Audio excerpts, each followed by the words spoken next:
অভয়ার হত্যা বিচারহীন 18 মাস, অভয়ার 33তম জন্মদিনে প্রতিবাদের ঝড়।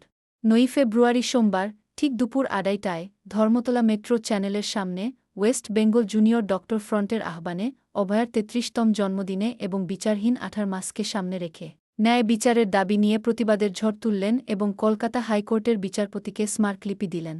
আজ অভয়ার জন্মদিনে নাটাগড়ে অভয়ার বাড়ি থেকে শুরু করে বিভিন্ন মোড়ে, এমনকি আর.জি. কর হাসপাতালে, প্রতিবাদের ঝড়ে গর্জে উঠলেন, তাহার সাথে সাথে মশাল মিছিল। একটাই দাবি ও প্রতিবাদ, যতদিন না অভয়ার সঠিক বিচার হচ্ছে, দোষীদের শাস্তি হচ্ছে, আমরা 1 ইঞ্চি জায়গা ছাড়ব না, ন্যায় বিচার আদায় করেই ছাড়ব, পশ্চিম বাংলায় দ্বিতীয়বার কোনো মেয়ের এইভাবে প্রাণ না যায়।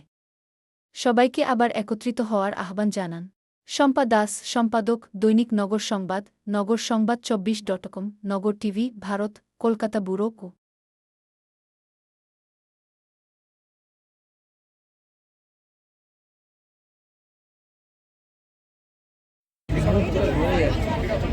আমরা আজকে ফিমেল ডক্টরস অফ ওয়েস্ট বেঙ্গলরা সবাই মিলে গিয়েছিলাম হাইকোর্টে একটা ডেপুটেশন জমা দিতে রিগার্ডিং দ্য কেস, যেটা সুমোটো কগনিজেন্স দিয়েছিল সুপ্রিম কোর্টে এবং ট্রান্সফার হয়েছে টু দ্য হাইকোর্ট।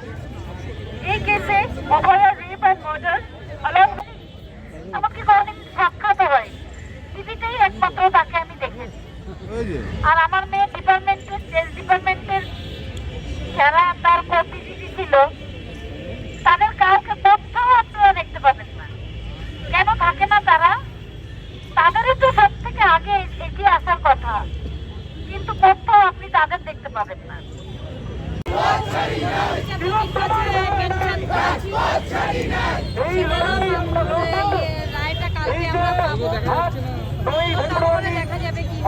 জন্মদিন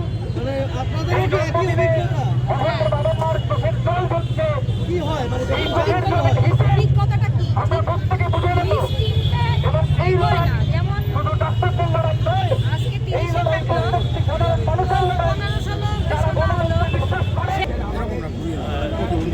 डॉक्टर अभया मौत की 18 मास ख़त्म हो गया। अभी तक जुडिशरी के समझ में विचार नहीं मिला, तो इसीलिए 33 के बर्थडे अभया का हुआ, हम लोग विचार के लिए फिर हम लोग रास्ता में आया।